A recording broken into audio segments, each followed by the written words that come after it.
kembali lagi bersama saya Fatma Helmiantriani dari Champion Wealth Planner. Kali ini saya akan membahas tentang pembiayaan risiko melalui asuransi.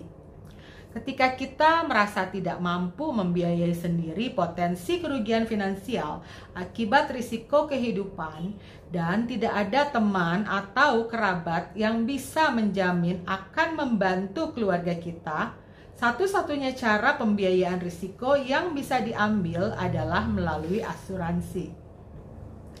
Asuransi adalah perjanjian atau kontrak hukum dengan perusahaan asuransi sebagai penanggung atau pengelola dana untuk membiayai risiko kerugian finansial dari tertanggung atau peserta utama yang diasuransikan.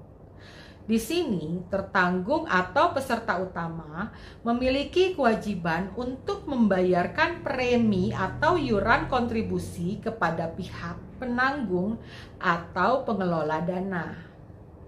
Selama kewajiban tersebut dipenuhi, kontrak pertanggungan pembiayaan risiko akan terus berlangsung.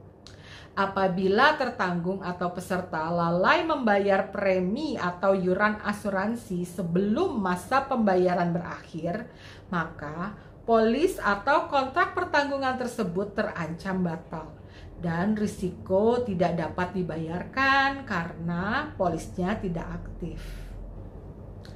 Risiko yang ditanggung biasanya berupa peristiwa yang belum terjadi dan tidak pasti kapan datangnya, yang dapat menimbulkan dampak kerugian finansial kepada tertanggung atau keluarga tertanggung utama apabila mengalaminya. Contohnya, sakit berkepanjangan yang memerlukan rawat inap rumah sakit, sakit kritis, cacat tetap total, atau meninggal dunia yang dapat mengakibatkan hilangnya potensi penghasilan dari pencari nafkah utama atau kerugian akibat rusaknya atau hilangnya suatu benda berharga seperti kendaraan, rumah tinggal, dan lain-lain. Secara umum, asuransi dibagi menjadi dua jenis, yaitu asuransi kerugian dan asuransi jiwa. Asuransi kerugian contohnya asuransi kendaraan bermotor dan asuransi kebakaran rumah. Asuransi jiwa terdiri dari asuransi kumpulan atau corporate dan asuransi individu atau perorangan. Biasanya risiko yang ditanggung dalam asuransi jiwa meliputi risiko cacat tetap total, kematian terlalu cepat, dan hidup terlalu lama.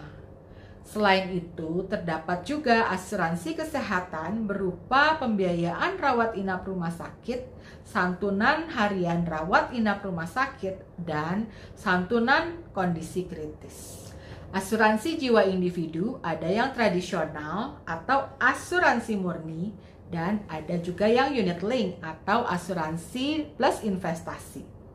Sedangkan dari segi konsep pengalihan risiko terdapat dua jenis asuransi, yaitu asuransi jiwa syariah dan asuransi jiwa konvensional. Seperti apa contohnya? Simak terus ya.